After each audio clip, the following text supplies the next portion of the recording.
Hello students, in this lecture today we are going to discuss about chapter 6 life processes, the topic transportation in humans. So while we are talking about transportation, first of all it should be clear that what transportation of food, of our blood, of all the minerals, the amino acids which are traveling in our body. So the main blood pumping organ in our body is heart. Which is the pigment which is involved for the same? That is hemoglobin. Where it is present? In the RBCs of the blood, which is present in blood. So the blood plasma, the liquid part, generally contains certain blood cells like the red blood cells, which consists of hemoglobin, which is considered as a respiratory pigment. Respiratory pigment means that it is going to take the oxygen to all parts of the body. That is it helps in transport. Okay. So here we are going to discuss about heart in detail. What is the functioning of heart? To understand heart, the concept of blood vessels should be clear to us. There are three types of blood vessels which are present in our body. That is arteries, veins and capillaries. So these are the three different types of blood vessels. What is the function? Artery, it will take the blood away from heart. A artery, A away, it will take away from heart. Veins on the other hand, they will bring the blood towards heart.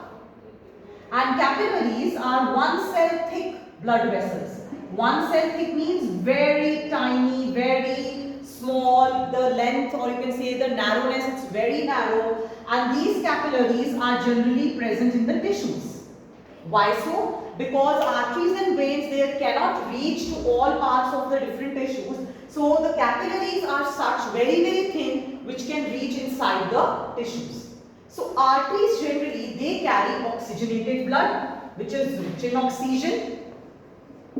Veins carry deoxygenated blood which is not rich in oxygen, means it contains carbon dioxide.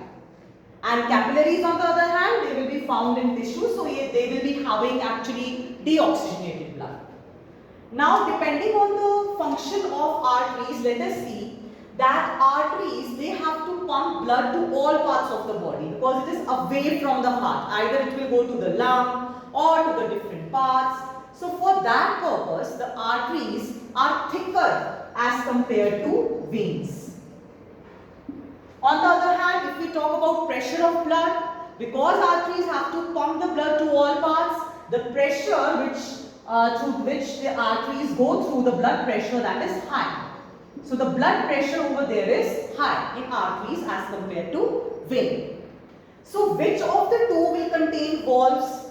What are valves? These are some, you can say like in a door we have a stopper to stop if suppose wind is flowing and it will stop the banging of the door. Okay. So similarly the valves prevent the backflow of the blood. If we compare it like this, the valves, they prevent the backflow of blood. So when the pressure is high, there are least possibilities that the blood is going to move back, okay? But when the pressure is low, as in case of veins, the pressure is low, there are chances that the blood can backflow. So for that purpose, these valves are present in the veins, not in the arteries. Now let us look at one exception and we will study the functioning of heart. Artery generally carries oxygenated blood. One exception is there, pulmonary artery. And in case of vein also, all carry deoxygenated blood except for pulmonary vein which carries oxygenated blood. So these are the exceptions. Now to understand the functioning of heart, we should know that in humans, the heart is four chambered. There are four different chambers or four different compartments which are present in heart. And because there are four chambers, there is no mixing of oxygenated and deoxygenated blood. So what is going to happen? There will be two types of circulation. You can say two times the blood is pumped or it passes through the heart. That is why in human heart we talk about double circulation, because the circulation or the pumping of blood through the heart is twice. That is double circulation. So let us see over here the simplest form of diagram of heart that can be seen here. Okay, so these are the 4 chambers with the different walls which are present in the heart also. This is the layer like this, and these are the walls.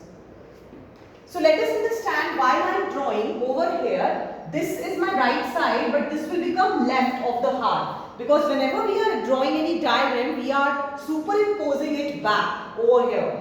So if I just superimpose over here, the right will become left.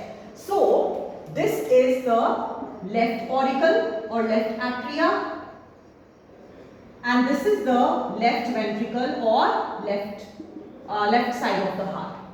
Similarly, this will be the right auricle and right ventricle.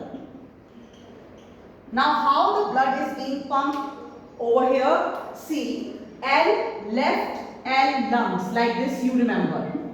Lungs have blood which is rich in oxygen because their exchange of gases is happening. So from there one vein is towards heart. Pulmonary vein. Pulmonary means related with lungs and vein means towards heart. So pulmonary vein will bring oxygenated blood in the left auricle. It will contract, it will be going in the left ventricle, and finally through this aorta, which is the largest artery, it will be pumped to all parts of the body. Next, let us look at the right side. From the right side, from the tissues, blood will come which will be rich in carbon dioxide. So this is deoxygenated blood. So there is a vein which is largest vein, vena cava, which will reach over here.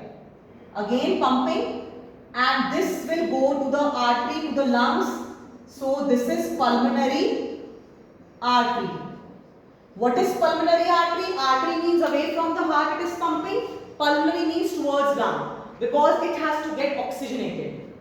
From tissues, deoxygenated blood comes to the right side, and from the lungs, oxygenated blood is coming to the left side. So through these chambers, there is no mixing of oxygenated and deoxygenated blood, first of all.